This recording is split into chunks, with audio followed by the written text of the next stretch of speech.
നമസ്കാരം. Spiritual journey വിത്ത് ഗായുവിലേക്ക് സ്വാഗതം. ഇന്ന് നമ്മൾ നോക്കുന്നത് ഒരു താന്ത്രികമാണ്.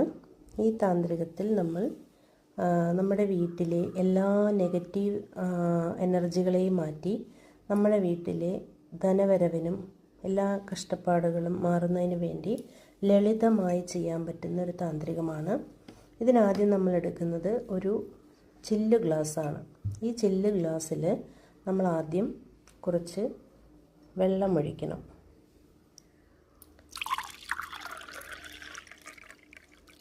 വെള്ളം ഒഴിച്ച ശേഷം ഈ വെള്ളത്തിൽ നമ്മളിടുന്നത് ആദ്യം കുറച്ച് മഞ്ഞളാണ്.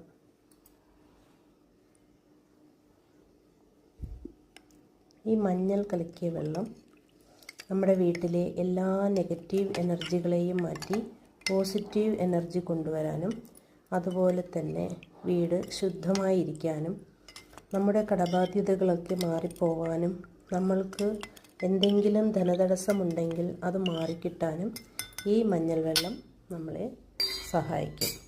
അതുപോലെ തന്നെ അതിൻ്റെ കൂടെ തന്നെ കുറച്ച് കല്ലുപ്പ് കൂടി ഇട്ട് വയ്ക്കുക.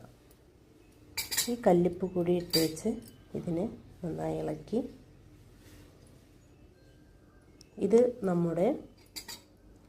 ഇത് നമ്മൾ വെക്കേണ്ട സ്ഥാനം എന്ന് പറഞ്ഞാൽ ഈ മഞ്ഞളും ഉപ്പും കല്ലുപ്പും ചേർന്ന മിശ്രിതം. മഞ്ഞൾ ഏറ്റവും ശുദ്ധിയായൊരു പദാർത്ഥമാണ്. നമ്മുടെ വീട്ടിലെ നമ്മളൊരു പുതിയ ഡ്രസ്സ് വാങ്ങിച്ചാലും പുതിയൊരു ആഭരണം വാങ്ങിച്ചാലും എന്ത് വാങ്ങിച്ചാലും നമ്മൾ ആദ്യം ഒന്ന് മഞ്ഞൾ തൊട്ടാണ് അതിനെ ശുദ്ധീകരിക്കുന്നത്.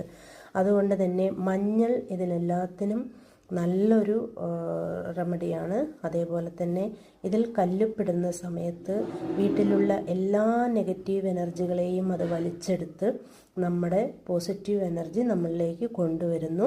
ഇത് നമ്മൾ വെക്കേണ്ട സ്ഥലം നമ്മുടെ വീടിൻ്റെ തെക്ക് കിഴക്ക് ഭാഗത്താണ് ഈ വെള്ളം വെക്കേണ്ടത്. ഇത് വെച്ചിട്ട് അത് പിറ്റേ ദിവസം അതിനെ നമ്മൾക്ക് വീടിന് പുറത്തോട്ടോ അല്ലെങ്കിൽ ഏതെങ്കിലും നമ്മൾ ചവിട്ടാത്ത ഭാഗത്ത് നമുക്കിതിനെ ഒഴിച്ച് കളയാവുന്നതാണ്. ഇത് നമ്മൾ ഒരു ആഴ്ചയിൽ ഒരിക്കലെങ്കിലും ഇത് ചെയ്യുക. ഇത് ചെയ്ത് നമ്മുടെ വീട്ടിലെ ആ വീക്കിലുള്ള എല്ലാ നെഗറ്റീവ് എനർജികളെയും വലിച്ചെടുക്കാൻ ഇത് സഹായിക്കും. Okay, thank you. ഇതുപോലെ എല്ലാവരും ചെയ്ത് വീട്ടിൽ സമൃദ്ധി കൊണ്ടുവരിക. Okay, thank you.